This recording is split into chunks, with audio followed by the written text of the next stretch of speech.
Hi friends, host Eric here, host Talking with Famous People. This is Alan. He's somebody who emailed me and said he was familiar with the channel and he lived fairly close to me. So I said, well, let's go have some lunch or something, and we did, and now he's here hanging out. And if you want to email me too, you're welcome to. SuartSire@gmail.com. I'm always down to hang out. I'm a super extroverted guy, so I'm pretty much always down to hang out. Anyway, you were telling me a story about your progression as a guitar player, which I was interested in, so I wanted to record it. So you were saying you worked with somebody who was instrumental in the Long Beach Blues Festival. Yeah, his name is Bernie Pearl. Bernie Pearl was one of a couple of brothers that owned a folk club in Hollywood, West Hollywood on Melrose, called the Ash Grove back in the 60s, but it burned down. I'm not sure how that happened or why. It's close to the club called the Troubadour, which is, I think, has maintained itself. Just for reference, I don't know his age, but he told me at lunch he'd been married for, I think he said 45 years. Yeah, 45 years. Yeah. So he's older than me, unless he got married at 2. No, I'm older than him. He's a youngster. Yeah, no, he's totally younger than me. So I don't remember the Ash Grove. I do know about the Troubadour. Oh, okay. Well, it's just a historical reference. And Bernie Pearl was basically my first blues teacher. And Bernie loved all the old stuff, Mance Lipscomb, and we learned a lot of, started out with one of my best man called it gut bucket. He said, I like gut bucket music, and I'm like, oh, okay, well. But then I went to electric guitar finally. Albert King was my favorite electric guitar player, blues, and I tried to style myself after him quite a bit. I even bought a Flying V. I thought he had a sort of a silky smooth lyrical type of a sound, as opposed to his half-brother, who is a famous B.B. King, who is more prosaic to me. So it was just the way I related to it, and I actually met Albert a few times, and I'd see him every time he came to town if I knew about it. Those were my main influences. Then it started to branch off into people like Eric Clapton and the song "I Feel Free," one of the early Cream songs. I think it was their first really big hit. And then the post office stole your hand. They did it. The doctor said I ruined a perfectly good hand. I didn't take typing in high school, and I didn't learn 10-key or anything like that. When I went to the post office, I had to learn a 10-key machine to operate what they call a sorting machine, and I had to learn it fast and furiously, and I actually damaged my hand doing that, and I have never really been able to play the guitar the way I did before that. But that was the first job I ever had that I could support my family and not worry, had benefits, and I sort of had a future for it, and so it's collateral damage. Yeah. And I think the moral of the story there is, my friend Matt, who's an INFJ, once told me, he said he's very worried about hand injuries because he's a pianist and a guitar player and a bass player and a drummer and stuff. And prior to that, I hadn't really ever thought about it, but since then, I've been a lot more concerned about my hands than I previously had been. He broke 2 fingers. I broke a finger here, and I broke this part right there. And how did I break it? Scratching my ass. Wow. I was in the car, and I had to scratch my ass, and I was making a video at the same time. I didn't want it to be obvious that I was scratching my ass, so I kind of just barely lifted up my butt. I was like, no kidding. And then I hit a bump or something, and snap, and this finger, when I pulled it out, this part was just hanging limp here, like this top part. Anyway, it was actually on this hand. But your left hand. Yeah, it was on my left hand. Yeah. I broke this bone here a long time ago when Delilah, my daughter, was little.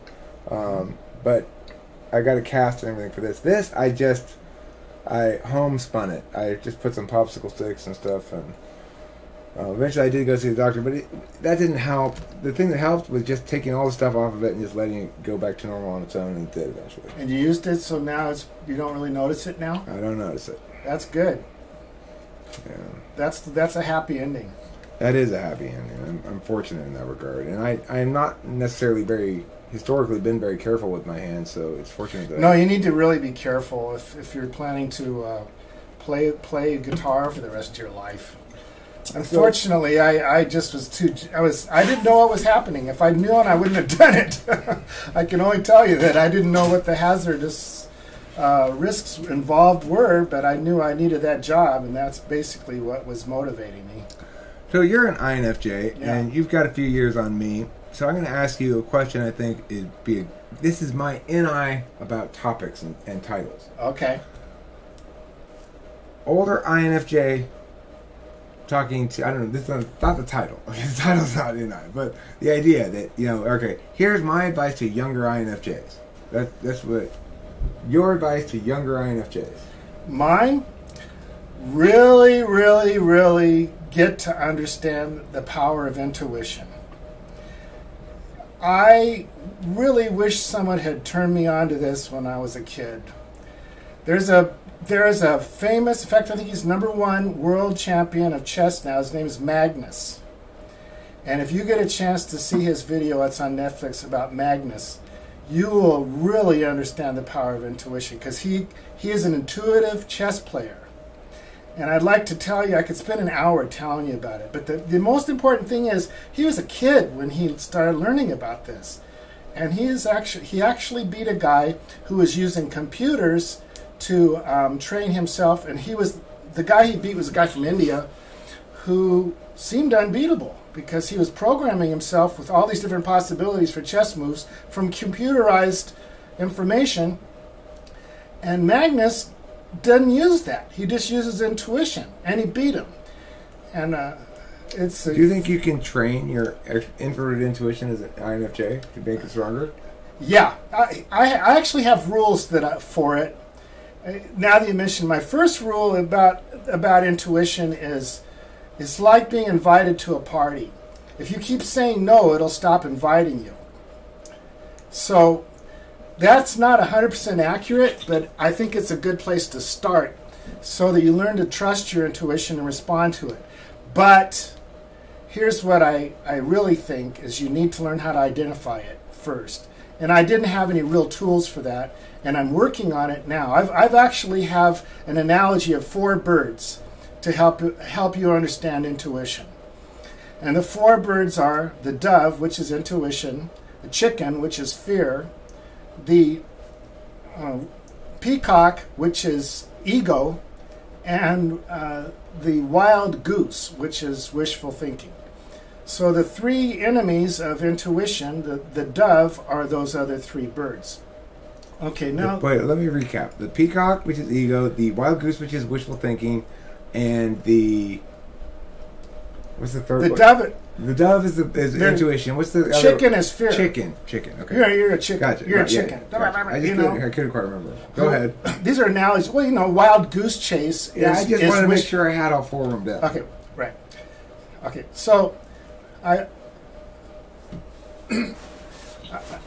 went over this with my daughter to help her, because she's an INFP, and she does have to learn how to deal with her intuition, but not as much as an INFJ or someone who has strong intuition. Okay, so one of the things I had to learn was that the intuition is very calm when it comes to you. It's not hurried, it's not rushed, it's not pushy, it doesn't do anything exciting to motivate you. It just states itself. Like a dove arriving, at your window or somewhere to let you know that a certain situation exists. Is it something you know, not something you do?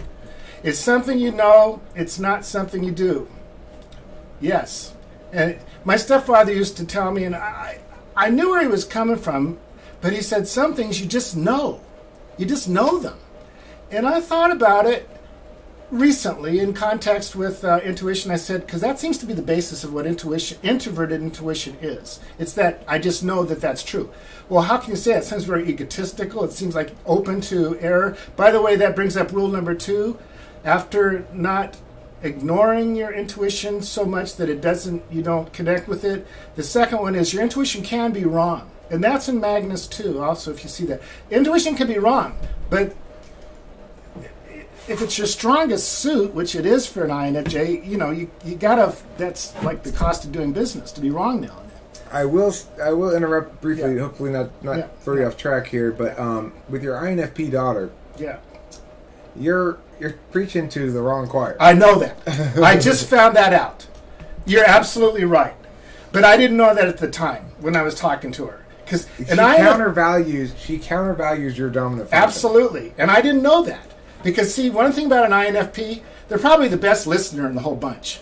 Yeah, and they won't tell you whether they agree with you particularly or not unless it comes to blows with their value system, which they just don't want to they don't want to dig it. They don't want to be on that board.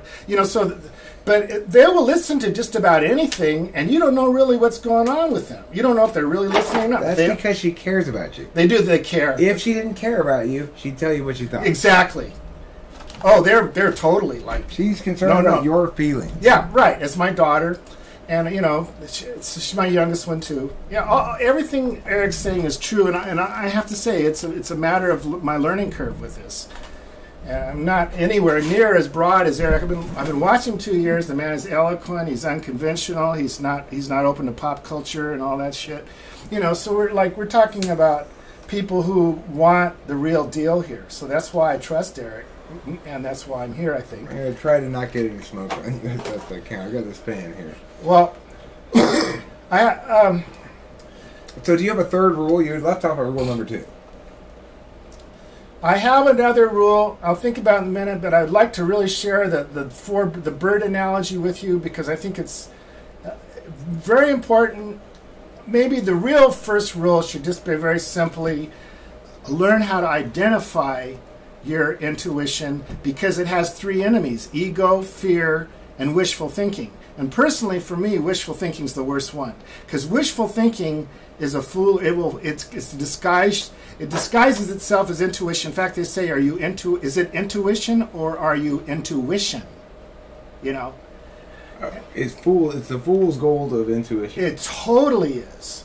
But you can tell because it starts to misbehave after a little bit. It starts to beg you to do it. It starts to encourage you against your own will, to stick with something you shouldn't stick with. So you view execution of the thing, doing the thing, as something to be reserved for only those things that deserve it by being true. Exactly. And that's why I don't do a lot of stuff I should do, probably, because you can't really know all those things. And you also have to, I have to say that you need, whatever you're doing, you need some kind of a system. Personally, now I'm not saying everybody's like this, but you need some kind of structure to deal out of. You know what I'm saying? So what kind of structure? Are you talking about a metaframe like cognitive functions? Are you talking about a structure like a family? Or are you talking about both in different aspects, or what? Well, whatever. I'm saying, maybe I'm kind of digressing here, but I mean, Eric just gave an unbelievably cool analogy of the 8 different the function types and what they do with a spoon. He explained all these different things that a spoon could mean to you or do for you. From your mind. One of the important things about this MBTI and these designations, INFJ or ENTP or whatever, is that they're cognitive, and cognitive has to do with the mind. So there are going to be other things going on, perhaps, due to your experience with life and how you were, your background and they're going to affect you in different ways, which I don't think a really observant person can ignore. However, that being said, we're not really talking about that. We're talking about what these what younger INFJs should attempt to, how they can attempt to more readily actualize, I guess, or at least optimize. What's a more optimal way to be an INFJ versus a less optimal way? Okay, one of the really good things that anybody should do, but I think an INFJ can benefit from it very easily, is write down next to your bed what you want to know or accomplish, what you want to know, what you need to know the next day, so that your unconscious sleeping mind can work on it. And when you wake up, if you keep doing that, you're going to find out one way or another that it's going to be worked out. Okay, so I think one thing that's worth noting is that we sort of switch back roles here. Is thus far we've basically been taking opposite roles. So I've been NIing it and saying, let's come back to the topic, and then generally coalescing what you're saying into singular things. Oh, it's like the fool's gold of that's me playing the role of INFJ, and you're playing the role of ENTP in this conversation. So right now we're switching in the sense that I'm making meaning about what this is and how this is happening. But it shows you that two intuition DOMs can do that. It's like it's natural. That's what we have in common is intuition. That's the main thing. Even though it's the other kind. Yeah, even though it's I'm NI and he's NE. I experience this with INFJs, real INFJs, a lot. Is that I find it really easy to talk with INFJs. Yeah. Probably more so than any other type. Well, we have the same moral concern for what's going on. The idealism. We're basically trying to prove to the world that they're discarding idealistic values is really folly, in the name of their own expedience and their own immediacy, Another way to put it is a combination of our respective implicit values. Yeah. Namely, he values what's true willfully and values possibilities reflexively. I value what's true reflexively and possibilities willfully. And so it's very complementary. And as a consequence, also, with your ignoring function, you really can utilize it to great effect, your fifth slot function. So I can use NI very well when I remember to attend to it. It's called your ignoring because, by and large, by default, I do ignore it. Yeah, you mentioned that in another video. You're an NI ignorer. You said that. Yeah. So I was wondering, why would you want to ignore anything? But I can get it. I mean, why? I don't quite understand it, except that maybe the shadow functions really get in the way. It's necessarily like a part definitionally of the fact that you're always focusing on possibilities. So because I'm constantly focusing on, well, what way, like a lot of NETI types, be they INTPs or ENTPs, are very negationary. Here's what's wrong with what you're saying. Here's why we can't affirm that. Here's why that's not true. Because it's not because they're not interested in truth. It's because that's the easiest way to possibility out away from truth. Right. The most default, easiest way to possibility out away from truth is to say, here's why your truth is wrong. Right. Because then you're not affirming anything. You're not affirming anything's true. Yeah. You're just saying why something's false. Right. But the thing is, as NTPs mature, they start to understand that in order to live a purposeful life, you have to commit to something. You have to give it your whole ass. Right. And so at some point, we have to start affirming, or else we fall into a hole of nihilism. Well, there's another part of it, too, and that is we're just naturally pissed off at people doing shitty stuff. Well, this dislike of injustice, that stems, I think, from the TI mostly. It's like third slot TI, INFJ, second slot TI, ENTP.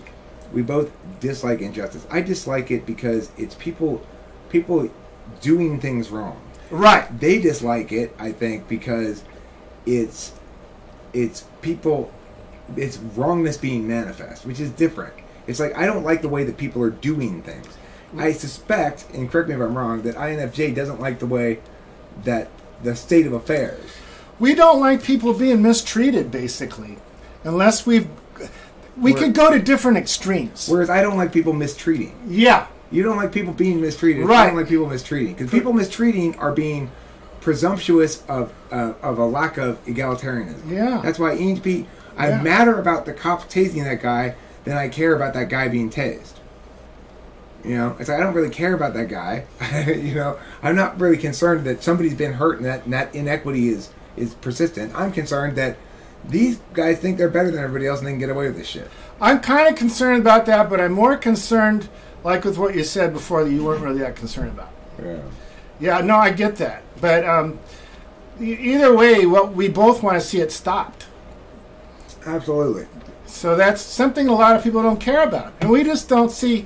if you're going to reduce it to the point where no one should care, where's that going to go? That's going to go to cannibalism, right? I mean, are you down with cannibalism? I mean, do you want to live in that kind of a level of existence? You know, I mean, it's what we do is we keep things at a certain level so that things are nice. It depends how good the people taste. And we can't force anybody. That's part of the problem with being an INFJ. You get caught too much. But basically, what we have in common, in a sense, to me, is the power of idealism. It can really take us places that most people wouldn't believe it would, because they've so tuned into realism and matter-of-factualness, which, you know, we can't deny that has a lot of value. They don't. They don't want to go to the better things in some things, you know. So how to maximize for an INFJ getting impacts out of their idealism? In other words, converting their ideas and their vision into actuality. How do you maximize that if you're an INFJ? Well, how do you think we would? I have my opinions about it, but you're an INFJ, so I want to get your thoughts on it, because I'll share mine, but well, one time you said, in context with ESTP, is how would we deal with, like, calming, how would I calm down an ESTP? And you said, well, maybe we talk about how somebody feels about something or other, you know. So there's different dynamics with different people, and ESTP is susceptible to real-time FI. Yeah, exactly. Totally. But they're also susceptible to across-time FI. They're more susceptible to the real-time one. Totally, because they're all here and now. Everything's now. Do it now. Get it done. Whatever, you know. Even if it's the wrong, like you mentioned, Trump is you know, it's just do it, and then they'll change everything. They'll improvise. You know, they have the memory of a fruit fly, or they're genius improvisers. However you want to look at it. I mean, they're getting stuff done. The question is going to be like, what will be the ultimate real value of whether you're going to... But I really am digressing, because I just, as far as an INFJ trying to bring our values into the world, it's very, very... Okay, Martin Luther King was an INFJ purportedly. Gandhi was purportedly, but so was Hitler purportedly. So they're all INFJs, and yet, where was their power? You know, to me it was not so much that they dealt with people, but they dealt with big masses of people as one. Be like Hitler. So I think that's the moral of the story. Be as much like Hitler as possible. Yeah, well, emulate his passion. Now, preferably, that's a good one. Don't have the passion he had towards killing Jews. Yeah, no. Preferably some other kind of passion, something more positive, something like helping people realize their dreams or something. But But he wasn't an artist, and he thought he was one. So you got to be careful with that too, you know. Well, he could have been an artist by just being an artist, and then he wouldn't have been a dictator, and it probably would have worked out better. Yeah, think about how much trouble would have been saved if Vienna had said, "Hey, man, you're the best thing since Michelangelo," or something. You know, instead of saying, "Hey, you're not even a cut-rate draftsman. You know, what are you doing here?" He switched genres, and he did a lot better in a different medium. He started writing. He wrote his story called Mein Kampf, and it was a big hit. Everybody loved it. It's no New York Times bestseller, I think. It was all about his story. It was all about Adolf, how Adolf came to be Adolf, and what he feels about things. Yeah. Well, I really can't. You know, I mean, what I was really alluding to is, as far as changing the world, I am not that type of an INFJ.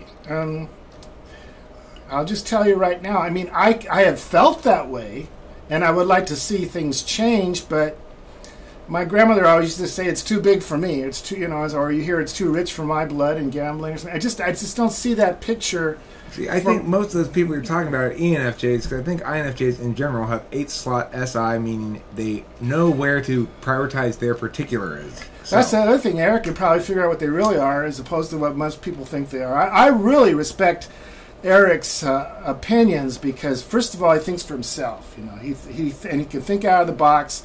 He's very extemporaneous. So there's just a whole bunch of stuff there that, you know, makes Eric more genuine. And you don't. Thanks, Alan. No, it's true. He's not selling a book particularly. You know, I am selling a book. Oh, though. Good. Oh, sorry about that. What's your book? Let's plug your book here, Eric. It's called Exciting Tables About Human Personality. Oh, that sounds really nice. Yeah. Are you getting paid under the table? No. No, I'm getting paid via PayPal usually.